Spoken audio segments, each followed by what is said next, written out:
ವಿಸ್ತರಿಸಿದೆ.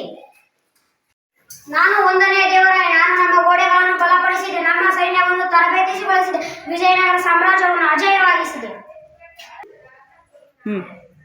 ನಾನು ದೇವರಾಯ ಎರಡನೇವನು, ನಾನು ಕಲೆ, ವಿದ್ಯಾಭ್ಯಾಸ ಮತ್ತು ಸಮೃದ್ಧಿಯನ್ನು ತಂದು ವಿಜಯನಗರವನ್ನು ದಕ್ಷಿಣದ ರತ್ನವನ್ನಾಗಿ ಮಾಡಿದೆ. ನಾನು ಸಾಳ ನರಸಿಂಹ, ಅವ್ಯವಸ್ಥೆ ಉಂಟಾದಾಗ ನಾನು ವಿಜಯನಗರ ಗೌರವವನ್ನು ರಕ್ಷಿಸಲು ಒಬ್ಬಂಟಿಯಾಗಿ ನಿಂತು ಹೋರಾಡಿದೆ. ನಾನು ತುಳುವ ನರಸನಾಯಕ, ನಾನು ನಮ್ಮ ಶಕ್ತಿಯನ್ನು ಮರುನಿರ್ಮಾಣದಿಂದ ಮಾಡಿದೆ ಮತ್ತು ವಿಜಯನಗರಕ್ಕೆ ಶಾಶ್ವತ ವೈಭವ ತರುವ ಯೋಧರನ್ನು ತರಬೇತಿಗೊಳಿಸುವೆನು. ನಾನು ಕೃಷ್ಣದೇವರಾಯ, ನನ್ನ ಆಳ್ವಿಕೆಯಲ್ಲಿ ವಿಜಯನಗರ ಸಾಮ್ರಾಜ್ಯವು ಕಲೆ, ನ್ಯಾಯ ಮತ್ತು ಅಧಿಕಾರ ಒಟ್ಟಾಗಿ ಅಭಿವೃದ್ಧಿ ಹೊಂದಿರುವ ಸಾಮ್ರಾಜ್ಯವಾಯಿತು. ನಾನು ಒಳಿಯ ರಾಮರಾಯ, ನಾನು ವಿಜಯನಗರವನ್ನು ಶಕ್ತಿ ಮತ್ತು ಬುದ್ಧಿವಂತಿಕೆಯಿಂದ ಮುನ್ನಡೆಸಿದೆ.